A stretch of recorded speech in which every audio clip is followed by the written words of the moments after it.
What's up, my fellow gaming individuals? I hope you guys are all having a great day today, just full of so much positivity and happiness, dude. I'm a little bit sick right now, but that's not going to stop me from talking about this absolutely fantastic news for gamers all over the world that we got from Sony themselves, basically confirming what I already had a feeling was going to happen for a while now, that PlayStation fanboys have been in complete and utter denial about for a very long time, and now we have confirmation from Sony themselves that PlayStation exclusives as we know them are completely dead, bro. Like, the age of exclusives is over, bro, and to the complete dismay of fanboys, I think it's time to press F to pay respects to the idea of a PlayStation exclusive as we have known it. You know, truly heartbreaking stuff, man. We saw something similar happen with the Xbox back when Microsoft announced that all of their games would be going to PC as well, and our boy Crap Gamer had a literal fucking mental breakdown to the point where Phil Spencer himself called him out on fucking Twitter over the whole thing. I mean, I don't know, man. Call me crazy, but I think history is repeating itself, and just like we saw a mass extinction event for Xbox fanboys, to the point where now they're basically like an endangered species on this wonderful platform known as YouTube.com, we could be seeing something similar happen with PlayStation fanboys now, because everything they fought to protect, everything that they loved about their platform, which ironically is literally the ability to brag about not being able to play games on other platforms, like apparently that's some sort of fucking weird flex to them, but basically their entire identity is gone now because PlayStation games are no longer just playable on PlayStation 5 consoles, so I think a lot of them are going to be faced with an identity crisis here. You know, this is not the PlayStation that they fell in love with, man. Jim Ryan, Hermen Hulst, they're ruining the PlayStation brand by letting more people play video games and bringing in more money for PlayStation as a whole. Like, isn't that a crazy idea, bro? Like, how demented do you actually have to be to think that a video game company selling more copies to more people and therefore generating more money is going to hurt that gaming company long term? Like, you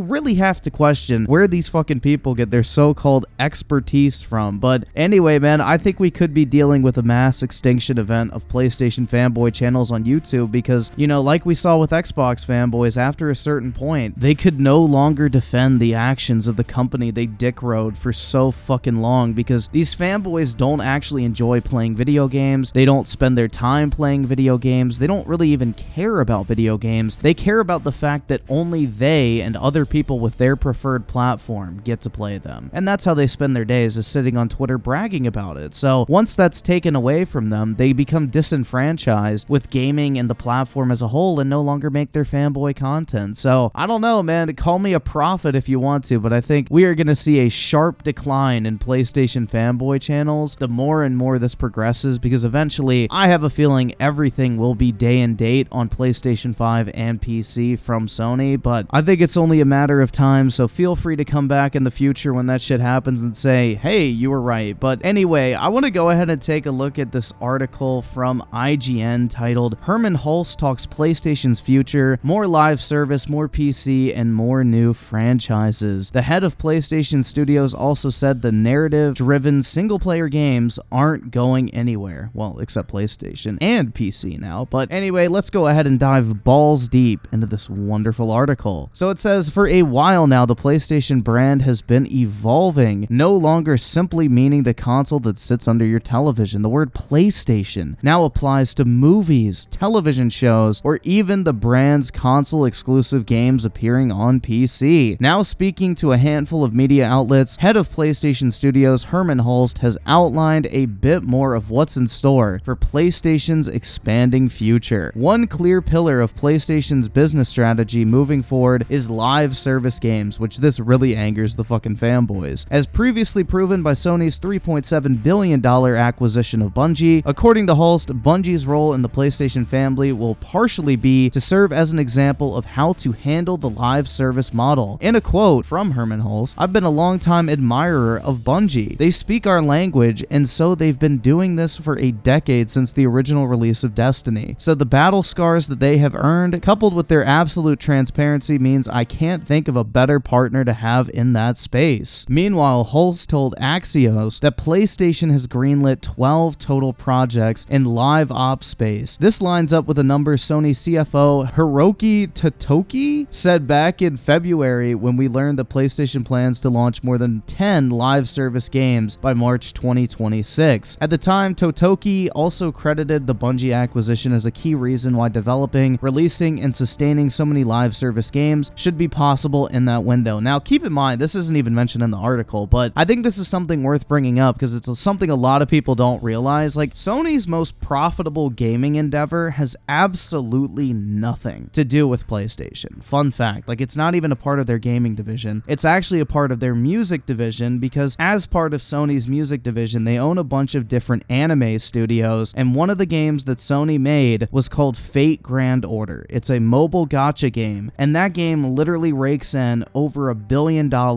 every single year. Sony's most profitable game is not even on fucking PlayStation. It's on phones, and it's one of the worst gacha games on the market, in all honesty. So it just goes to show you, man, PlayStation is not new to this whole live service kind of idea. They've tasted success with this already, so it makes sense why they want to put like their official gaming division onto a task like this, because of their music division is making more money than any game that Sony has put out in their gaming division. Obviously, there's something there that they want to capitalize on. So let's continue here. You can likely expect PlayStation's live service offerings to be a mix of new IP and recognizable franchises. Hulst told GQ that PlayStation has about 25 titles in development, and that roughly half of these projects in development are new IP. He also said the PlayStation is not excluding bringing some of our beloved existing franchises into live games. Sony's recent AAA games have largely foregone multiplayer altogether, with games like The Last of Us Part 2, Horizon Forbidden West, Spider-Man, and the upcoming God of War Ragnarok serving as solo experiences. There's exceptions to that, though, with Ghost of Tsushima Legends and Returnal's multiplayer support both arriving after launch, and I think Horizon Forbidden West is getting multiplayer at some point as well. As we know, some Sony studios are instead developing standalone multiplayer projects rather than grouping them in with single-player experience. We know The Last of Us is getting a standalone multiplayer title, and recent rumors suggest a multiplayer Horizon game could be in the works. Even though Sony will begin to spend more resources on multiplayer live service offerings, Hulst appears to remain committed to Sony's flagship single-player titles, telling Axios that the narrative-driven single-player games aren't going anywhere. They are seemingly taking longer to get here, however, with a history of delays for Horizon Forbidden West, God of War Ragnarok, while Spider-Man 2 is currently the only major Sony-published exclusive on the books for 2023 outside of the company's PSVR 2 plans. So I'm guessing Wolverine's not coming out first, which I was kind of hoping for, honestly. While the wait continues for new exclusives on PS5, PC players are finally starting to experience some of the best games the PlayStation 4 has to offer. Recently, franchises like God of War, Spider-Man, and Uncharted have started appearing on PC, which will seemingly continue in the future. Hulst told Reuters that further investments in areas that will strengthen the expansion onto PC are a definite possibility. It's not just a PS5 and PC party from now on, though. In an interview with Axios, Hulst also mentioned bringing more games to PS4 on a case-by-case basis and discussed building up Sony's internal capabilities to make mobile games, which that makes sense to me because Sony's seen a lot of success there. Earlier this year, Sony formed its PlayStation Studios mobile division to start working on mobile games based on new and existing IPs. Finally, when Hulst was speaking to Reuters about Sony's recent investment in Elden Ring developer From Software, Hulst said that it's not unthinkable that PlayStation Productions could work on an entertainment adaptation of a From Software property. From Software is the developer of Elden Ring, Bloodborne, Sekiro, and Dark Souls series, and yeah, basically it just goes into a bunch of bullshit there. Key takeaway from that last part is we're likely to see a fucking Bloodborne TV show before we ever get any sort of remaster or remake for that game, unfortunately. But there was another article I did want to take a look at here with another quote, and this is what's kind of interesting because, you know, this wasn't really mentioned in the IGN article, which I don't really know why, but literally there was an interview with a French YouTuber where Hulst said, going forward, we'll see at least a year between releases on PlayStation and on the PC platform, possibly with the exception of live service games. Live service games are a little bit different in nature because you want to have really strong communities and really strong engagement right away. So with live service games, we might go day and date with PC and the PlayStation platform. platform. So right there, man, any live service games that Sony's putting out, there's a very strong possibility that they will never truly be exclusives, like the fanboys like to call them. And basically, this 1 year timeline is what I would expect for all future exclusive titles. Like, maybe they'll remain on PlayStation exclusive for maybe a year or two, and they'll eventually go to PC. Because the simple fact is Sony keeps releasing these games on PC because they're making money from an existing property. Like, porting a game from PlayStation to PC takes almost zero fucking effort whatsoever. Like, it's a very easy task, and they're literally generating tens of millions, if not hundreds of millions of extra dollars just selling their game to the largest player base of people on the entire internet. So it makes sense why they're doing what they're doing. And I think it is really funny because I look back on people like Supernova, for example, that threw a fucking tantrum at the idea that PC might get PlayStation games day and date, and now we literally have the head of PlayStation Studios coming out and saying that PlayStation games will be launching day and date on PC in the case of live service titles, and maybe a year or two after launch when it comes to their single player experiences. So the way I look at this, honestly, is there's not really a reason to go buy a PlayStation 5 if you just want to play on PC. And I know people will be like, oh my god, bro, you're fucking fanboying or whatever, but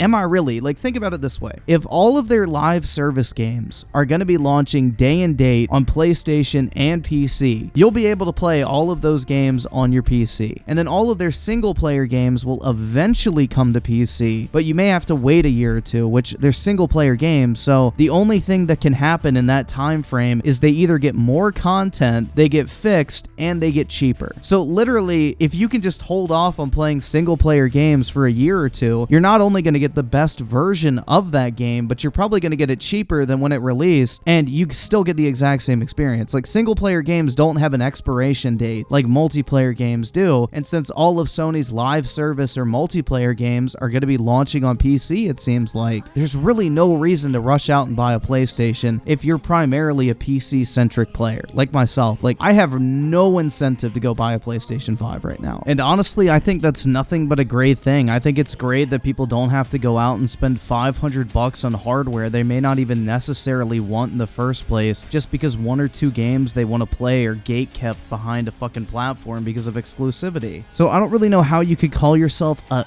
gamer, quote-unquote, or a fan of these games if you don't want more people to play them, or for more people to have more options on where they can play them. It doesn't make a bit of fucking sense to me. But luckily, Sony doesn't really give a fuck about what the fanboys think, it seems like, recently, and PC seems to be the way forward for the PlayStation brand, and I am 100% here for it, guys. So let me know your thoughts on this entire thing. If you did enjoy the video, make sure to drop a like on it. I would greatly appreciate it. And as always, I do want to thank you all so much for taking the time out of your day to check out this video, and for all the recent support as well. You guys are the fucking best, and I really do appreciate it. So with that shit said, I will catch you guys next time.